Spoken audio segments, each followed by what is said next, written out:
ఏం చేస్తున్నారు అత్తయ్య? సాంబార్ వేద్దాము అంటే కందిపప్పు శనగపప్పు రెండు కలుపుకుంటే బాగుంటుంది. కడిగేసి ఉడికిందాం.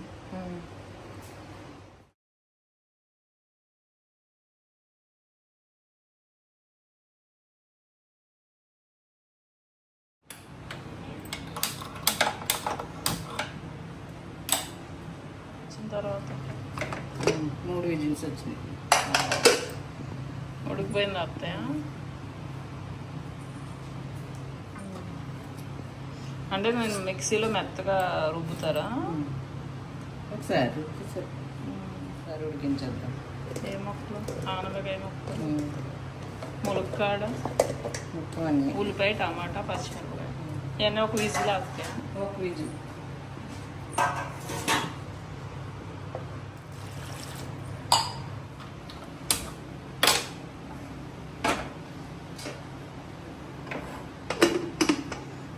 ఒక విజిల్ అయితే సరిపోద్దా?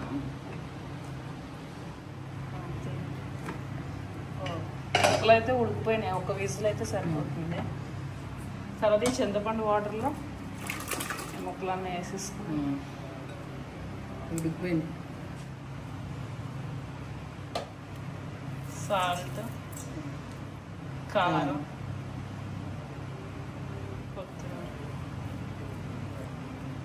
దీన్ని ఇప్పుడు రుబ్బేసుకోవాలి కదా. ఇందులో 2 ఎల్లుల్లిపాయలు, అల్లం వేసి రుబ్బేయచ్చు. ఎల్లుల్లిపాయలు కూడా నచ్చే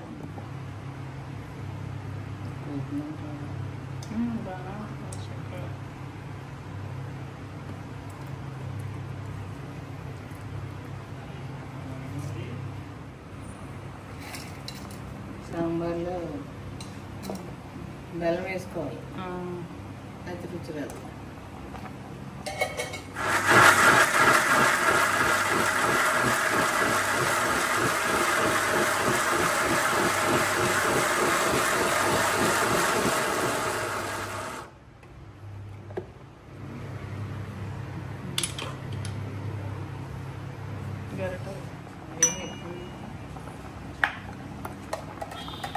ఇలా నీళ్ళు మరుగుతున్నప్పుడు, అదే మనకి చింతపండు నీళ్ళు మరుగుతున్నప్పుడు ఈ పప్పు వేసుకుంటూ కలుపుకోవాలి.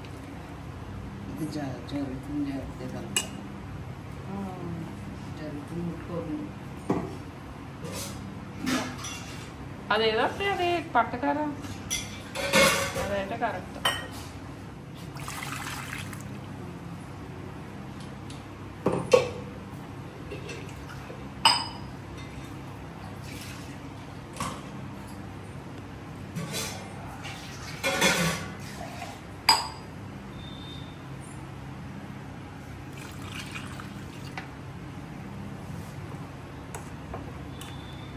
మరి చక్కర అయిపోతుంది.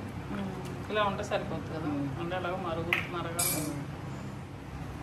ఇందులో కొంచెం కరివేపాకు కూడా వేసుకోవాలి. అంతేనా? ఇంక మరగనివ్వాలి దీన్ని. తర్వాత సాంబార్ పౌడర్ వేస్తాం.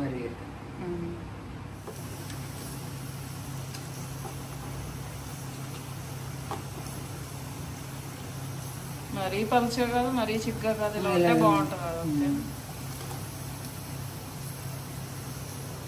సరే, సరిపోయినాయి అత్తయ్య. పులుపు ఇంకా పడుతుందా? కొంచెం చింతపండు నీళ్ళు అయితే యాడ్ చేస్తున్నారు, పులుపు సరిపోలేదని. ఉప్పు అన్నీ చూసుకుని ఒకవేళ ఉప్పు సరిపోతే యాడ్ చేస్తారు. ఉప్పు అయితే సరిపోయింది. ఎన్టీఆర్ బాగుంటుంది. ఇంకా కొంచెం సాంబార్